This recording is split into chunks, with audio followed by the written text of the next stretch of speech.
So it's interesting. I don't think I've ever seen a game where veteran is a category and it's not. It's only the second most difficult. Right. Anyway, so hello everyone, and welcome to a yet untitled series of videos where we're going to be discussing stuff. Stuff. I'm Chris, and I'm sitting here with. Who are you? I'm Gary. What does that mean? I don't know. I'm the snail from SpongeBob. Oh, okay. Yeah, that's Gary. This is a good friend of mine. So we're playing XCOM2 here. We played the first one quite a bit, but it was a long time ago. Well, you played the first one a long time ago, right? Yeah, I played it on the 360. Okay. Yeah, I was playing around with this a little bit last night, but I'm still not like super great at it, so whatever. Yeah, go ahead and do rookie. We're just going to be kind of hanging out and having a good time and doing all that. Go ahead and hit X on the bottom one there too. Yeah, there you go. And accept. Okay, so, yeah, this is XCOM2, so I figured that we would just be kind of playing this and talking about other alien-themed games. So, well, alien-themed things in general. So, Gary, what was your overall assessment of the first game? I liked it a lot. There were definitely some opportunities, but overall I thought they were building towards something that was pretty good. Okay. Were there any like specific things that you liked or disliked or anything about it? I liked that you didn't always know the next mission you were going to get. Like, they reused templates, but you didn't always know which one you were going to get, so each playthrough would be unique. It was procedurally generated. Which actually leads into another aspect of this game that I forgot about until I had actually played it last night to test it out. It's gotten some mixed reception, and that's that there are no more template maps. Every map is procedurally generated as well. Interesting. Yeah, so like every map is going to be different too. However, and this is the con of that, load times take a lot longer. So, I mean, I played the first XCOM on my PC, but I got this on the PS4 here, so this is what we're playing it on. And, yeah, the first map took a good, like, minute or so to load, which, you know, I'm used to for games like Doom and stuff like that, but I was not used to for this. So there's that, but, yeah. But anyway, yeah, I had mixed feelings about the first game. Was there anything specifically that you didn't like about it? Not really. I mean, at a certain point, I thought that the difficulty jumped. It didn't really scale. But, you know, after a few deaths, you figure it out. Yeah, which deaths brings me to another thing. So, let me know if you agree with me or disagree with this, but, like, the game pretty much actively expects your troops to die. Would you agree with that? Yeah. Like with the whole idea that, you know, you hire new troops and you, like, upgrade them and all this good stuff, and you can visit the soldier graveyard and stuff like that. Like, it expects your troops to die. Mm-hmm. And nobody plays that way.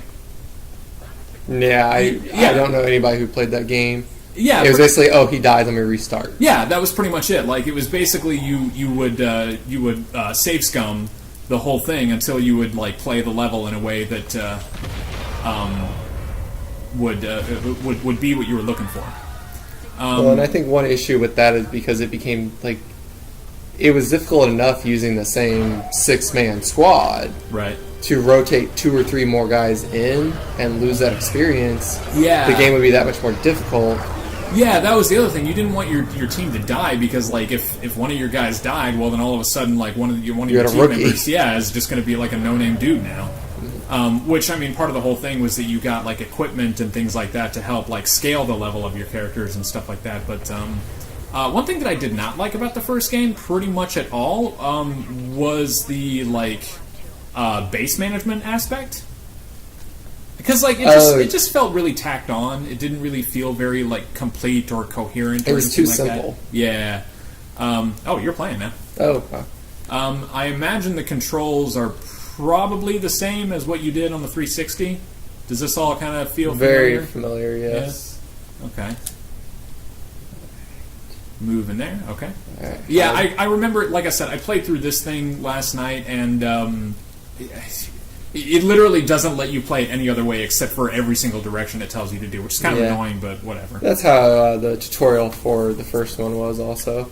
Yeah, I remember I played the tutorial for the first one, and, like, all of my squad mates died, and I was like, wait, was that supposed to happen? And apparently it was, but I thought, like, that's stupid. Yeah, that's something, I think that was to, like, make you accept that they're gonna die. Yeah. So you don't play it like everyone played it. Which, you want me to spoil something for you here? Some of your squad members die here. But, yeah, I almost think they should have made it to where there missions where you had to sacrifice somebody.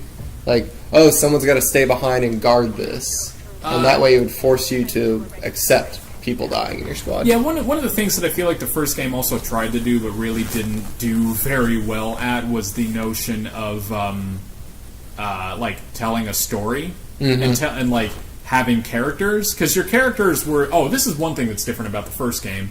Is that concealment is a thing. Basically, like, the bad guys don't know you're there until you actually reveal yourselves. And not just, like, in a way that, like, as soon as you see them in your sights, they see you. It's not like that here. So, like, those red squares are indicative of... They will see you if you go there. Yeah. And I guess you can do certain things that... shoot out lights and stuff. Right, that turn kind off of thing. the power. Right. Interesting. But yeah, no, I agree. Like, there should have been more banter amongst the troops. Or something, yeah, like they tried to make it so that you could characterize all of the characters and all that, but ultimately, yeah, like the characters were all just kind of like blank slates. I mean, you could customize the names and the looks and all that, but they still didn't have any personalities. Yeah. Which, I mean, I guess, like, you could argue that the personalities were developed in-game. Like, you know, this guy was really good at this thing over here, so that's just kind of how he gets known and all that. But, like, yeah, there's no story for each character. So that's one thing. Another thing that I don't really like so much about the game as a whole, I mean, which is unavoidable, really, but something that I didn't really like about it is this part right here, actually. The fact that shooting or attacking has, like, a mischance instead of a damage chance. Okay, so, like... Yeah, well, I think that's how the first game was, too. Yeah, it is. That's just the game in general, but it's that when you attack, it's not how much damage you do, it's whether or not you're going to hit or miss, and that can get super frustrating just having to miss all the time. Conversely, there are some turn-based games that I'm really fond of, like Advance Wars and Shining Force, which are Game Boy Advance games, but very good Game Boy Advance games, where you hit with every attack pretty much, like, unless you're attacking somebody who has, like, you know, a dodge ability or something like that. I think, yeah, they want you to move there. Yeah. That's stupid. I'm going to get flanked. Yeah, I know, right? Like, this, I don't know why it like, unless I kill one of these guys, I'm going to get flanked. Right. Better shoot him.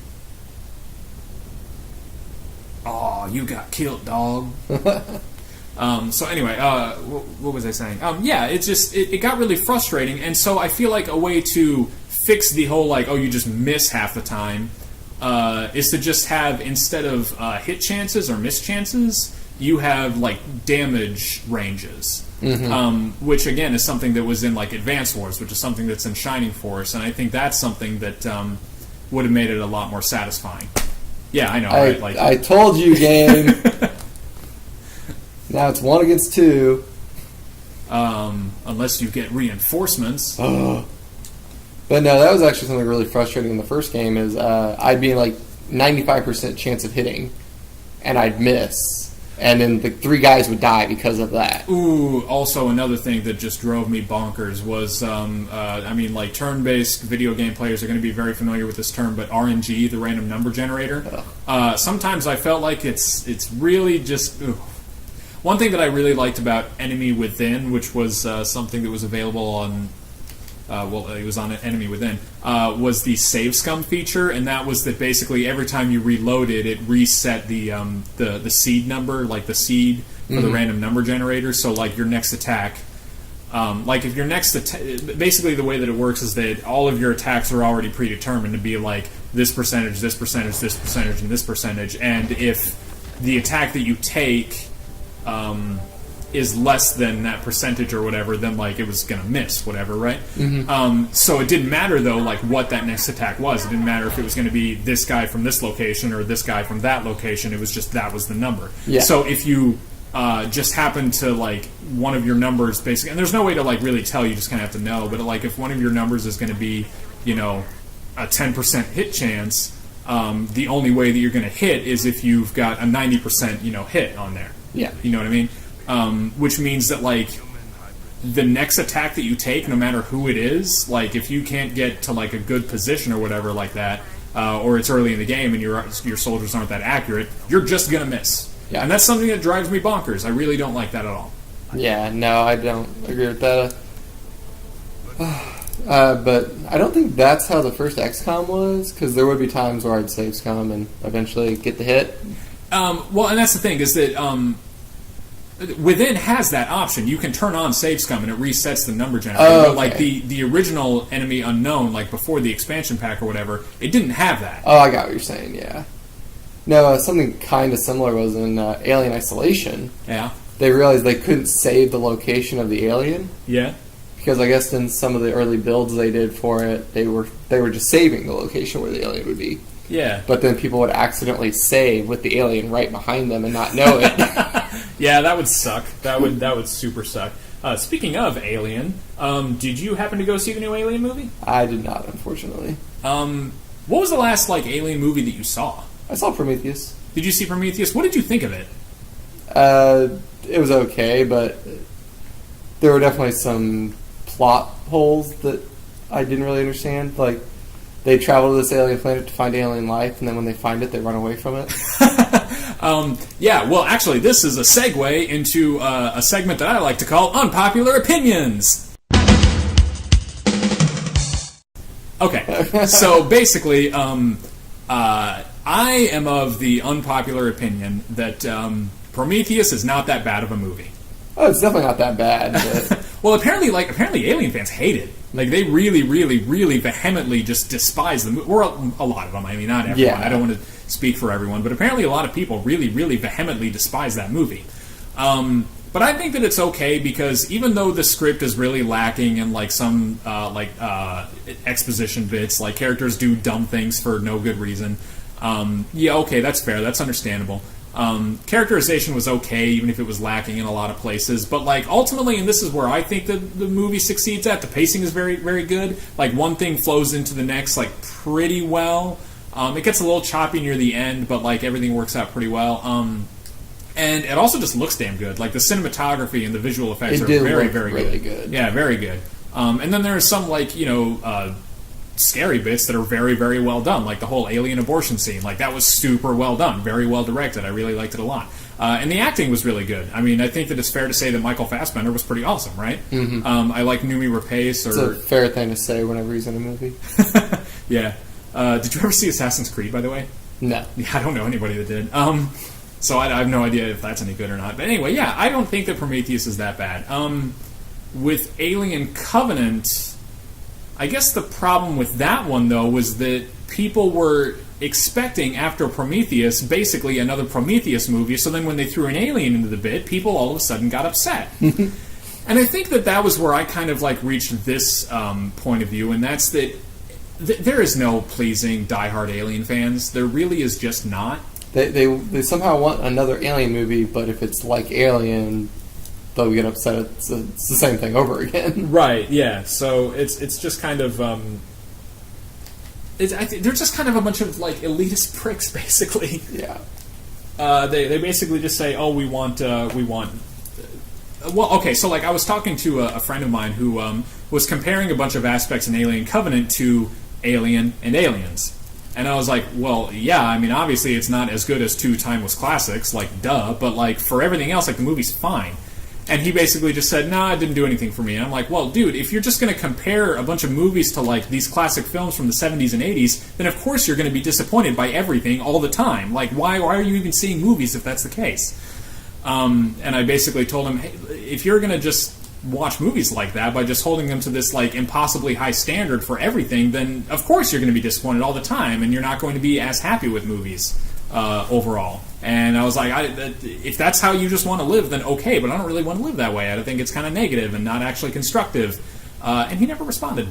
Yeah. See, I think that's The Godfather runs into that. Like, Yeah. The Godfather 3 is not a horrible movie. Yeah. But it's horrible if you only compare it to Godfather 1 and 2. For sure. Yeah. And now, I will say this, though. I don't really care about gangster movies. Yeah. So I'm not really But in a position to... it's the same principle. Like, Yeah, you got to be able to not hold it to such a high standard in order to enjoy it. Right, for sure. So with Alien movies, though, like all right, so obviously when it comes to the Alien movies, it's always down to Alien or Aliens for most people. Mm-hmm. Which one do you think is the best one? Alien. Why? Well, I'm not a big fan of horror movies, but I actually like it. Yeah. So it really was a transcendent experience. Yeah. Now, here I think you've got a weird like hacky thingy that you can do. Yeah. R2 probably. Yeah. Okay. But and then now I will totally say this might just be because I saw Aliens after it had been ripped off 100 times. Yeah. And I know it was like one of the first Space Marines type movie. Yeah, Space Marines versus Space Bugs. Yeah, and so for me it wasn't that innovative. But if you were seeing it when it was in theaters, you may never have seen it before, Or at a young age. Yeah. Yeah. And with Alien, I've seen horror movies before. Yeah. So I think Alien is more timeless. Yeah, I would agree with that in the long run. I think that Alien is the better movie, although I can understand why some people would prefer Aliens. Yeah. Like, I saw Alien and Aliens when I was younger, and when I was younger, I preferred Aliens, but as I got older, I learned to appreciate Alien even more. Yeah. Oh, by the way, did you pick up on the fact that this guy was in the first game? No. He's the, like, commanding officer guy who's, like, at your HQ all the time. The dude who was, like, Gary Sinise, but not Gary Sinise. I mean, like, really. Like, go back and play the first game. He sounds a lot like Gary Sinise, and he kind of looks like him, too. I gotcha. Yeah. They changed his voice, though. It's not the same voice actor. That suit looks like the suit, sort of, from BioShock. Oh, like the Big Daddy suit? Yeah. Yeah. Underneath all the armor. It's poofy, yeah. Yeah, it's poofy and it had, like, rivets in it. Yeah. Did you know that the Batman comics basically created a Big Daddy for a villain? No. I can't remember what they called him, but yeah, he wore like a pressure suit for going down in the ocean, and did he have a giant drill arm? No, I think he had a rivet gun. Though. I can't remember that, but I remember just as soon as I saw him, I was like, dude, that's a Big Daddy. Nice, yeah, wow. Another thing. Okay, so like another thing about Alien Covenant, I just remembered this. Oh, you gotta pick the guy up. So hit R2. Oh, there's definitely a lot of more. You're already on top of him. Yeah, yeah. That's the thing too. I don't know if it's gonna do this. Okay, so when I played this last night, the body was like a few squares in front of him, so he just picked up nothing, and it just kind of mechanically broke the game a little bit. But anyway, one thing that was another thing about Alien Covenant. One of my friends is really into Predator and the Alien vs. Predator franchise, and he apparently, he and his fiance both, they didn't really like Alien Covenant because it basically wrote off the AVP franchise. Because it basically undoes everything. It basically says the aliens were created after the 20th century. Yeah, essentially.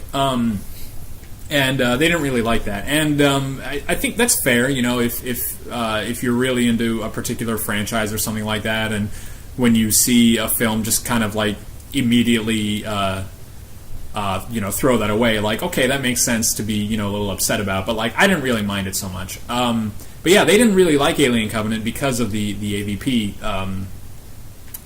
being thrown out the door.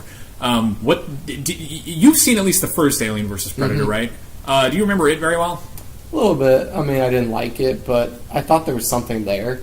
I thought it was okay. I still think you could basically reboot it and almost a plot similar to Predators, where maybe, the Predators bring some human, like a crash a human ship to hunt them, but they had aliens on board.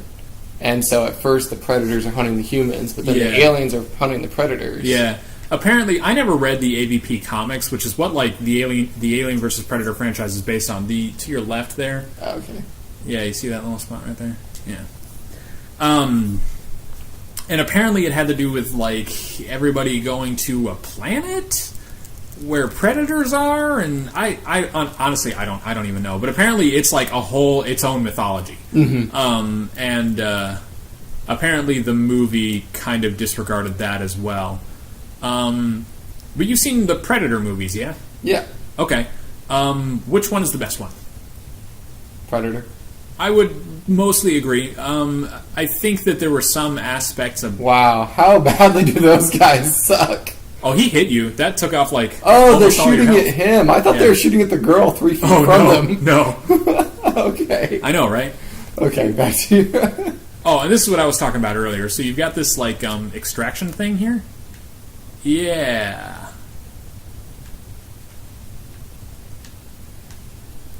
Something like that. Okay. Yeah, I think that, like, Predator is a pretty good, like, timeless, science fiction action movie where it's just testosterone fueled, like, whatever. I like Predator. It's fun. I think that the second best is probably Predators. Yeah. But apparently a lot of people disagree with me on that. Predator fans seem to really like the second one, I guess. See, but like, that's just an awful movie. See, and my contention is they absolutely hated it until Predators came out. Yeah. So I think it's just like, 20 years, nostalgia. Yeah, part of it I think is the nostalgia factor. Oh, now you can actually lift off. So if you hit R2, evac, yeah, there you go. Yeah, part of it is a nostalgia thing. Like, I saw an article or a link or whatever talking about how somebody loves Predator 2 because of just how remarkably 90s it is. Which, like, I had forgotten about, so I actually rewatched it just a few months ago, and, like, oh yeah, it's super 90s. It's overwhelmingly 90s. Yeah, but like the first half still is just not good. It's still just not well established. And even the second half, it was definitely interesting. Like, let's bring this apex predator into a city, but it just wasn't done well. Well, that's like the whole movie, but like the second half is when. Well, it's the whole plot. Oh, like, yeah. It was like, okay, we did the jungle, now like an urban predator, but it didn't work. Right. It got better. Like, honestly, the movie was fine, though, for, like, the last 30 or 40 minutes. Mm-hmm. Because that's when all of the other main characters are either dead or hospitalized, and it's just Danny Glover going head-to-head against the Predator. Yeah. That was good. That was fine. Like, plot aspects were just, established by, like, actions that were happening and not by... like conversational exposition, not like, here's what the Predator is, here's how he works, and this is what's going on, and not like, what's going on here? It looks like this guy was attacked by something invisible and then strung up by a string.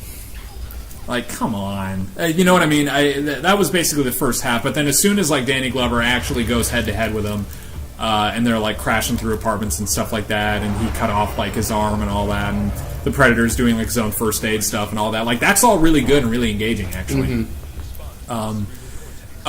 Did you ever see the second AVP? I've seen bits and pieces of it, but I did not get around to actually like watching it. So, one of my friends apparently, like I said, my friend Ben, who's really into Predator and Alien vs. Predator, he says that the Predator in that movie is his favorite. I think apart from the first one, actually, is what he said. To be fair, it's been a while since I've talked to him. So, Ben, if you're listening, I'm sorry if I'm completely getting this conversation wrong. But, yeah, he said that he liked it because the Predator in that movie was really good. And if you rewatch AVP2 and you take out all of the scenes with the humans, all of a sudden the movie's okay. Because, like, the human characters are all terrible. They're all so bad. Whereas, like, these sort of... investigative stuff that the Predator is doing throughout that movie, where he like lands, basically gets a distress call saying, "Oh, by the way, there are a bunch of aliens that just crashed on this planet over here. Like, that's a problem." He's like, "Oh, well, better go clean this up." So he, goes to the planet and destroys all the evidence of the Predators like being involved. He does some sort of like investigation things with the ship that crashed, where he like looks at another Predator's like helmet and kind of looks at security footage and holograms and things like that, and then he sets up traps for aliens in like the forest and sewers and stuff like that, and that's all really cool. It's actually really, really engaging. These aliens are from Predators, right? Only one of them is. One of them, okay. Yeah. The whole thing too, which like I still don't understand this, but like the ship that crashed had a bunch of eggs on it. And I guess when it crashed, so like this like hunter dude and his son like stumble upon it in the middle of the woods, and then like they both get face hugged, and then all that happens. And then they just spread naturally. And then they get into this really weird thing where, like, the Predalien reproduces by, like, doing weird things with pregnant ladies. Like, it finds a hospital where there's, like, a maternity ward. I don't know. It's all weird, made-up nonsense, to be honest. But, Okay. But yeah, if you just focus on that main Predator character in AVP2, all of a sudden it's okay. Now, it's only like a half-hour movie at that point. But like, yeah. half hour, 45 minutes. But, like, that's all pretty good. Okay. The human characters are all awful. They're so terrible. They're not well written. The dialogue is bad. The acting is bad. Like, there's really nothing redeeming about it. Okay, so now we're at the base part of this. Weird. Oh yeah, so if you hadn't noticed or whatever, so basically the person that they rescued was the commander from the first game, which is who you are right now. And I guess there was a thing in your brain that was like controlling you. I don't know. And so now you're about to research that, basically. Interesting. Yeah. Yeah, the other one, tedious. Yeah. Okay, so big question. Yeah. Favorite movie with aliens in it? Favorite movie with aliens in it? Anything. Oh, just like with aliens in general. Ooh, oh. Could be them conquering the Earth. Right. Right? Kind of a guilty pleasure answer is always Independence Day. A lot of people really like Independence Day. District 9 is really good. Oh, that's a good one. I'd say Independence Day is my favorite hostile alien movie. Yeah? But, Oh, hey, by the way, did you see the second one? oh my god. I felt dirty. Like, how did you screw that up? Oh, wait, so I gave my unpopular opinion earlier. What is your unpopular opinion, sir?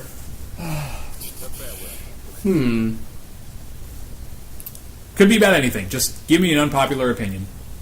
Yeah, I'll get back to you on that one. Let me think on Okay, that one. sure. But I honestly think Men in Black might be my favorite alien movie. Oh, really? Yeah. That is a good one. The It's just original a Men in... fun, Yeah. goofy aliens. Like, Yeah. not all of them are out to kill you, but some are. Right. Like, Yeah, kind they of a more fair. Like, Right, yeah, there's some right. nice aliens, there's some shitty ones, and Right. we'll need to believe that. Right. Oh, it's fine. Don't worry about it. I'll do all this. I'm going to be doing some stuff in post, so don't Yeah. worry about it. Oh yeah, and I guess you got to research alien biotech there. But yeah, first Men in Black is really solid. That's actually a really good one. Oh man, but favorite overall movie with aliens? I am rather partial to The Fifth Element. That movie is super good. That's a good one. Yeah. Which, speaking of, you're going to go see Valerian when it comes out? Probably watch it on Blu-ray. I'm super stoked for that movie. Riley and I both, Riley being my fiance, we're both pretty stoked for that movie, actually. Which I didn't know this, but apparently, because like if you see the trailers for Valerian, it talks about how it's based on the groundbreaking graphic novel, and I was like, I have no idea what that is. I've never heard of it. And apparently, like no one in America has. The reason why is because apparently, like it was a French graphic novel. It was originally French. It's been translated like 100 times or something all over the world, which is crazy. But it didn't actually get any. Oh, one of the new classes here is Ranger. You have to defeat the aliens with swords. Yeah, basically. Shoot. Anyway, yeah, French graphic novel. It's been translated like a whole bunch. Apparently, it didn't get an American release though until like the 80s, despite the fact that the comic started in the 60s, which is crazy. But yeah, apparently it's like super popular internationally, and it just like never really took off here in America. So despite the fact that it's like an American Hollywood movie, it's a thing. So apparently people are pretty excited about that internationally. But I am also pretty stoked for it just because I love Luc Besson. Commander, give me a second. Execute Echelon Protocol. Attention. Oh yeah, so I guess I had wanted that to be a little... Tag along. no, I guess you being the commander have a bunch of like alien tech or something in you, so the computer thinks that you're hostile. Which like, gee, I wonder how this is going to go. Yeah. So you beat the first XCOM, right? Mm-hmm. You were even asking me earlier, like, how did it end? Which, like, I only watched the cinematic once, but like, I seem to recall the aliens basically won. Like, you had to get one of your troops to be psionic, right? Yeah. And then you had to like use the some sort of like psionic hyperwave thing to reveal. Oh yeah, I made the character on the left there.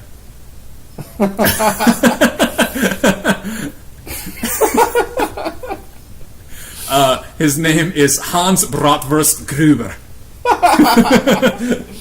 Because I was like, I'm going to make somebody super German look like somebody who belongs in Rammstein. So there we go. Anyway, yeah. So you had to create some sort of like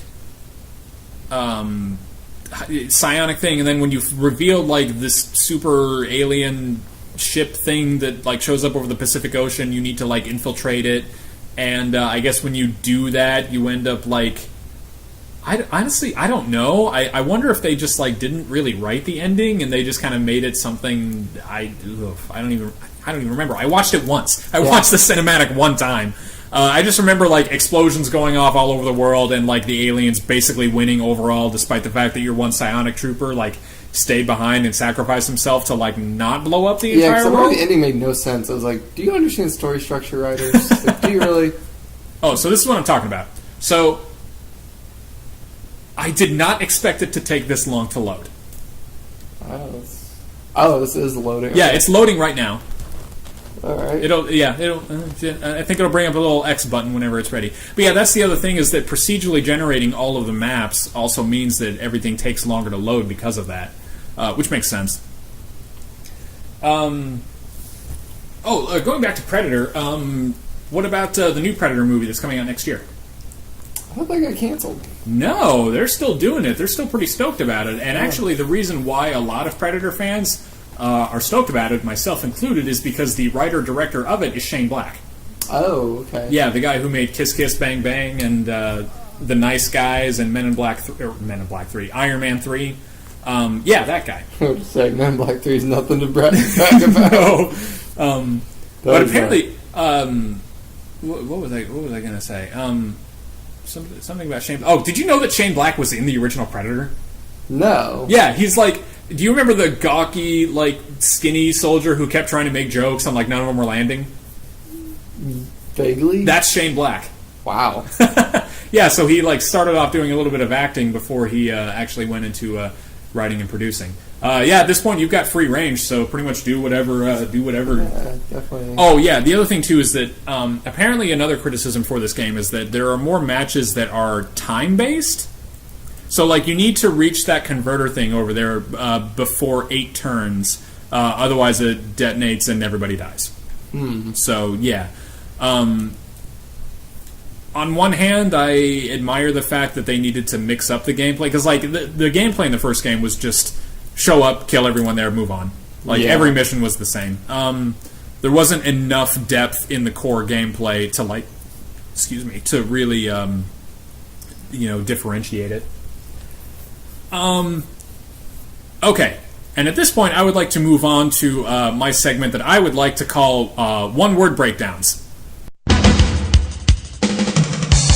So Gary, the rule of this here is that I've got a category, and then I would like for you to break down every aspect of that category in 1 word or less. Okay. And I'm going to give you an easy one here. Star Wars movies.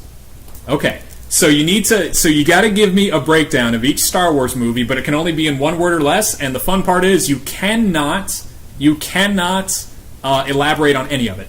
I'm just going to say the movie. You give me 1 word, and I move on to the next movie. All right, you got to go theatrical release order or episode order. Here we go. Okay, so The Phantom Menace.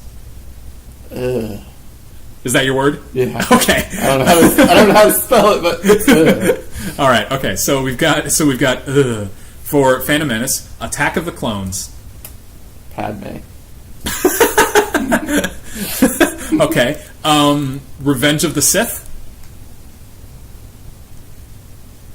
Action. Okay. A New Hope. Stolen. Okay. Empire Strikes Back. Great. Okay. Yep. And Return of the Jedi. Ewoks. Oh, there you have it, folks. That's 1 word breakdowns for episode 7. For the Star Wars movies. I consider those the core Star Wars movies. Yeah. For extra credit, what would you say is episode 7? Repeat. Episode 4 is stolen, and Episode 7 is just repeat of stolen. Yeah, pretty much. Did you ever see Rogue One? No. Although I hear it's actually pretty good. It's okay. To be honest, I was a little bit disappointed, just a little tiny bit, because I kind of expected it to be more of like its own individual thing, but like set in the Star Wars universe.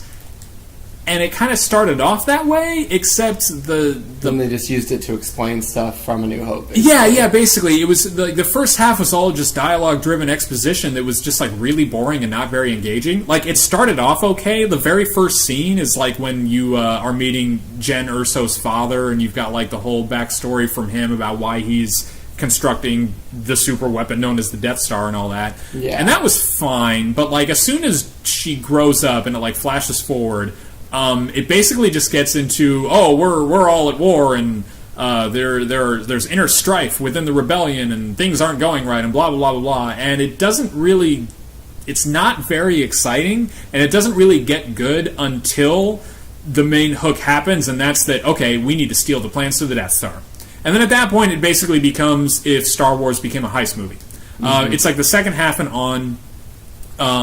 The plot and the characters are all driven by the actions, which is good, and it's not just people standing around talking about like political mumbo jumbo stuff, which is kind of what, honestly, like Rogue One is kind of reflective of the anthology order of the Star Wars movies. So it's like the first three, like Episode 1, 2, and 3, is all just like blah blah blah.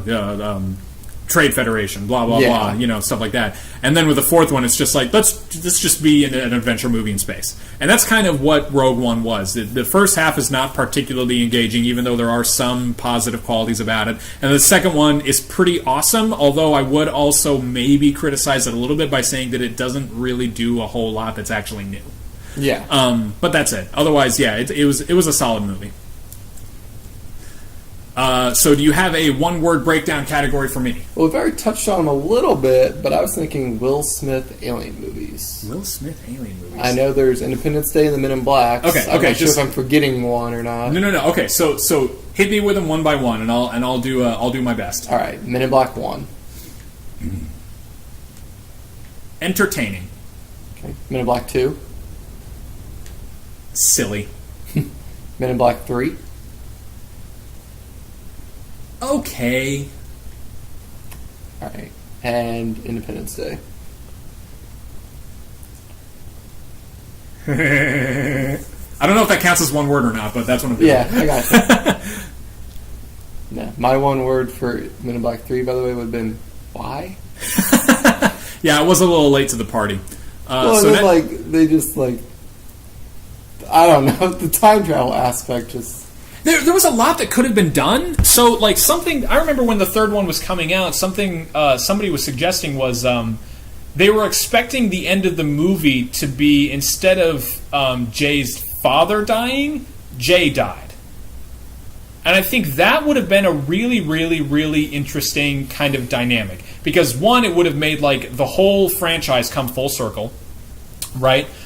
Because the whole thing is that Kay is just this, like, bitter guy who, like, wanted to take Jay onto the team because he knew it was a necessity, but ultimately still didn't really like him very much. Yeah. You know what I mean? And, he was just always, like, at odds with him and always just disappointed. And I feel like if Jay had known, like, in a previous life that Jay was going, or, like, from years ago, that Jay was going to die, but he was going to be the one that he would have to recruit later on down the line, that would have been an interesting sort of way to bring the whole franchise full circle.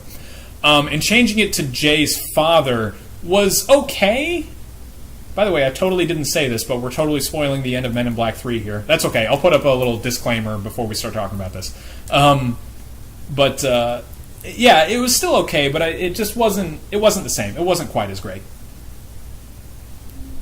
You're in Overwatch. Shoot. Oh, they're not going to shoot while you're concealed, I don't think.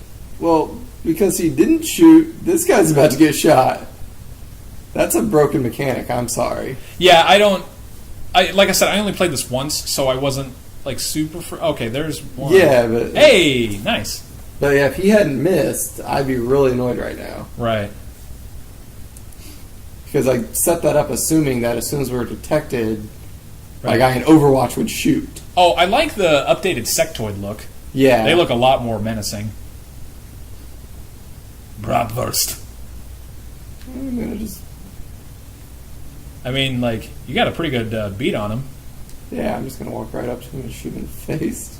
Oh, I would have stayed behind cover, but... No, I don't want any chance of missing. Wait, did I just switch? What? Oh, the bumper. I think you tapped the bumper. Yeah, there you go. No, I don't want to melee. Why would I melee? I'm gonna shoot him in the face. Melee does have a much higher hit chance. God, those shorts. I only have an 85% chance from here. I know, right? This is another thing that just drove me nuts, was that like sometimes characters would just miss for like no What? good reason. No, he just has a lot of health. Right. Oh, there you go. 100% that guy. Hey, she's even further. What the heck? Well, she's also a slightly higher rank, so she's probably got like more experience and is therefore like, you know, better aim and stuff. Yeah. Still, it's like, what the... Alright, Sectoid is, where is he? Oh, he's right next to the power thing there. You could probably get behind that crate that's in front of it. Yeah, maybe. I don't want to get flanked. I got 4 turns left. Yeah. I want to take my time. Yeah, I think you're doing fine. I'm going to put a guy here in Overwatch. That's kind of a backup. You can also just shoot one of the guys. Well, and then I'm going to try shooting this guy. Oh, I don't know if it's like this or not in this game or not, but Overwatch does have an aim penalty. Or at least it did in the first game. Again, I don't know if it's like that in this one or not. The dude's name is Feng Feng. I'll give it a try. Oh, sorry, the lady's name is Feng Feng. Ah, Oh, nice. Good shot. wow, a lot of health. Yeah, the sectoids suck. They did not in the first game, if I recall correctly. They were pretty weak. Yeah, they were like the basic like first enemy that you come across. Like they have 3 health. Yeah. Yeah, apparently they're bigger and tougher in this game. Oh, and I think they can also they Whoa. can also animate corpses. Interesting. Yeah. That's definitely going to change some tactical decisions. I don't know how many times they can do it though. Hey, nice. They might have fixed the Overwatch mechanic in this game because I didn't really understand why Overwatch incurred an aim penalty in the first game. I didn't really like that. They might have removed that in this I don't one. even recall that, but yeah, that would have annoyed me. I used Overwatch a lot in the first game. Yeah. I had like 3 snipers on my team. Oh, and they had that ability that... And then I would just basically put them in Overwatch and then lure the enemy into revealing their positions. Yeah, yeah. That was another thing that I liked about the mech troopers in Enemy Within, because they have a similar ability where... What? Right? They have a similar ability where... honestly, they get it at like 2nd or 3rd promotion, too, so they get it really early on, where... Not only do they have more health, being mech troopers, they also don't have to rest after getting damaged in combat if they take a little bit of damage because of their like mech thing, and they get that Overwatch ability that like doesn't incur aim penalties early on. I would maybe since she's got a shotgun, maybe get closer to him and then shoot. Oh, you can also move her up here this turn. The other thing with the blade thing too, you can sprint and attack with it too. So it's kind of like you remember the assault troopers in the first game. Mm-hmm. Yeah, I guess they're kind of like that. I'm gonna move her here. She won't be able to because that's outside of the. I mean, like you could sprint there, but then she can't take another action. Yeah, but I'm just thinking next turn I'd be able to run up there and shoot him in the face. Do you want to maybe get... Well, yeah. Yeah, I don't know. That's up to you. I don't want her to die at this juncture. Right. Yeah, when I played this level, I was still learning some stuff. Like, I was trying to use the melee thing. Wow. Don't kill Bratwurst. If he'd hit the target... Maybe get him behind the tree to the right. There. I'm going to go up here and try and shoot the jerk. Okay. You've also got 2 turns before that thing needs to be deactivated. Don't miss. Nice. Alright. Oh, I thought he... okay. Yeah, they're tougher, right? Oh yeah, if you get right up there too, I think that's going to be considered flanking. I'm going to run this guy up there, shoot him in the face. Yeah, you're flanking him, so you've got a much higher hit chance there. I think he's dead. Yeah. Nice. There we go. I think the like in between animations for like shooting stuff and all that are a little bit smoother in this game. It's not quite as like kind of loosely thrown together like the first game. Like you could tell if somebody was going to hit in the first game because it would go to that like camera angle where it would be like, oh, I'm going to shoot, and you'd be like, oh, well, obviously you're going to hit and kill him. Yeah. This game will do that, but like whether you hit them or not. So it kind of like will leave it up in the air for like another split second, which I think can make it a little bit more intense. I wonder if I can... I'm not gonna have a... No. But she'll be pretty well covered if I run her there, and then the next turn I'll be able to get it. I think so, but also like the next... I was going to say, like, you've got other guys that are like right next to it too. That Yeah, can move that they've same already used spot. up their turn though. Yeah, I know, but like if you were going to use it next turn anyway. But yeah, I think I knew. I think you've killed all the guys actually. No, there's one, or else they. Oh. And hack. There we go. Oh, and then I guess there's like this thing too, where like if you up the soldiers' hacking abilities, then like they can get like bonus effects that may or may not. Yeah. Oh, I'm confused. Whatever. Yeah, just whatever. Just run with it. Yeah. Okay, cool. So you did that. I'm still trying to think. I know I have unpopular opinions when it comes to alien movies, but off the top of my head. Or just alien stuff in general. Oh yeah, you totally killed all the dudes. Oh! Yeah. Why did I was you- like, I'm pretty sure you killed everyone. I thought on the first game when you killed them all, it didn't even do an alien activity. Maybe they changed that for this game too. Maybe they so that wanted, you don't know. You killed them all. yeah. Maybe they wanted to. I might be wrong on that. Yeah. But that could be. We're actually also coming up on like an hour here pretty soon. So since we just finished that match, we'll probably wrap this up a little bit. Oh, I like this too. It gives you a like a breakdown of all of the different like scores and percentages and stuff. Okay. Unpopular opinion: Tom Cruise's War of the Worlds is actually a pretty good movie. Elaborate, sir. Well, it stays as true to the source material as you can when the source material was written 115 years ago. It was written back in like the teens, right? It was like 1912 or something. Now, it was before Really? we'd invented aircraft. Because the end of the book ends with them saying, we've discovered, powered flight from the aliens. I'm thinking of like the I'm thinking of the radio show. Yeah, I didn't know, that was... I guess yeah. I didn't know there was a book I think the before book that. was like 1890s off the top Really? of my head. Holy crap. So, but then, the movie does a lot of things well. It shows you, how traumatic the event is without everyone saying like, this is so traumatic! Right. Which a lot of movies tend to do now. Like, I'm upset! Instead of just saying the character is upset, like they need to show how they're upset. And then they build to Right. things that naturally would be Right. building to. Right. And then I actually liked how they kind of made it clever that the alien ships were already here, just like waiting. I don't actually remember that. Yeah. I have not seen that Tom Cruise War of the Worlds movie since I was in high school. Yeah. Because I remember for some bizarre reason we watched it in like my ceramics class on finals day. Yeah. Like, But no, basically what it was is like, with our modern technology, the aliens aren't going to be able to like surprise us by like crashing ships the way that they were kind of able to do in the original book. Mm-hmm. So in this, the craft were already buried under our, the ground. Right. They had been there a while. Right. And then they just came up to the surface when it was time to launch the attack. Right. I have another unpopular opinion. Speaking of Tom Cruise, Tom Cruise, not that bad.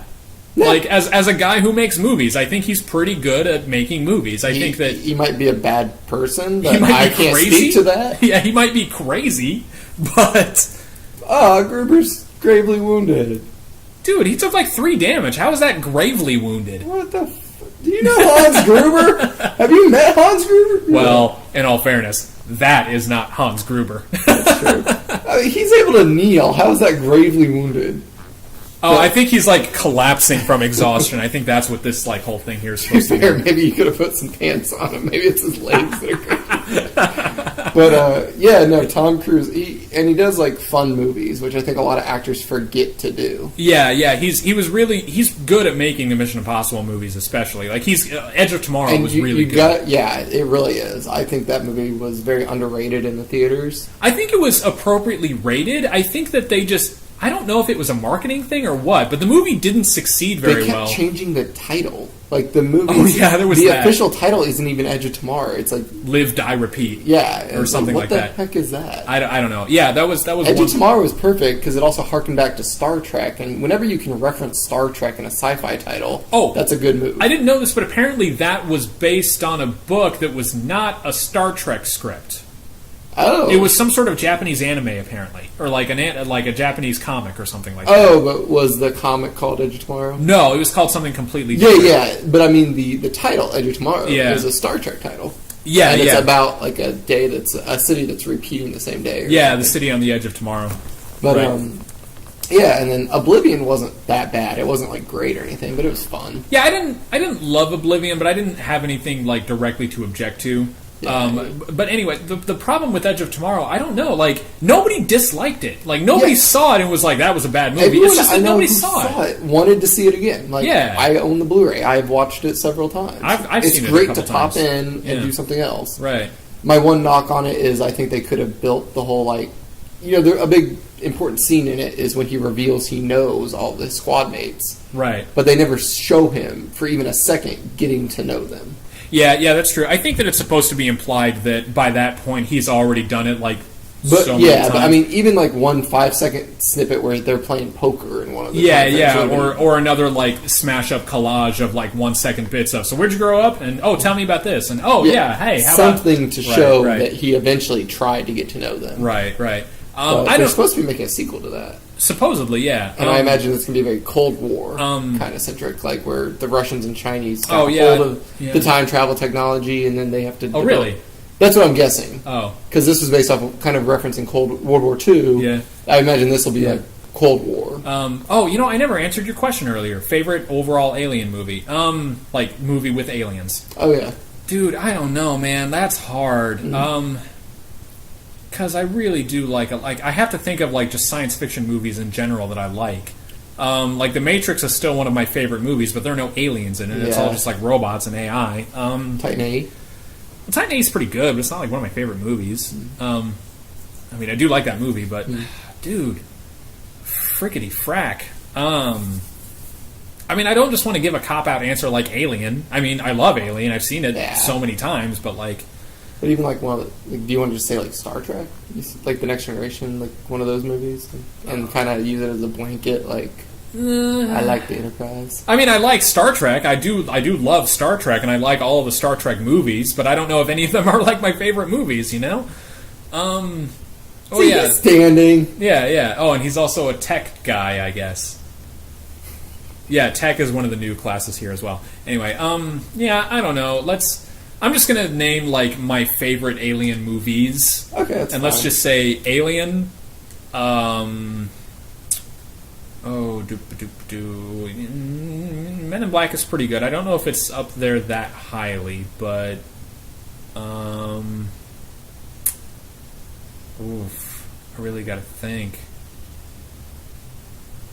Yeah, I don't know if this is another cop-out answer, but Avengers is pretty good. Like, there's really not a lot to gripe on with Avengers. Yeah. First one, at least. Give me some more Alien movies, man. I don't even know. Let's do the question. He's looking at a shelf right now. Let's see.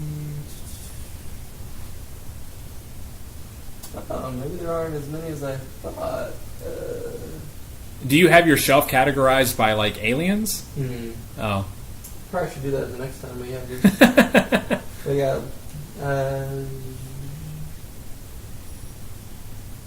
2001: A Space Odyssey. Oh, 2001 is super good. Yeah. I don't know. Tell you what. I'm gonna get back to you the next time that we do this, because I assume we're going to be doing this again, because this is cool. We're having fun. And yeah, this is just something that folks can, listen to while they're at work or doing anything else productive or anything like that. But yeah, I'm going to get back to you about that answer the next video that we have. Not sure what game we'll be playing or anything like that, but we'll definitely figure it out. But thank you everybody for watching. I sure do appreciate it. And my name is Chris. I'm Gary. Is he though? I'm the stuff from SpongeBob, trust me. He is the snail from SpongeBob. I am, in fact, talking to a cartoon snail right now. Have a good evening, ladies and gentlemen. Auf Wiedersehen.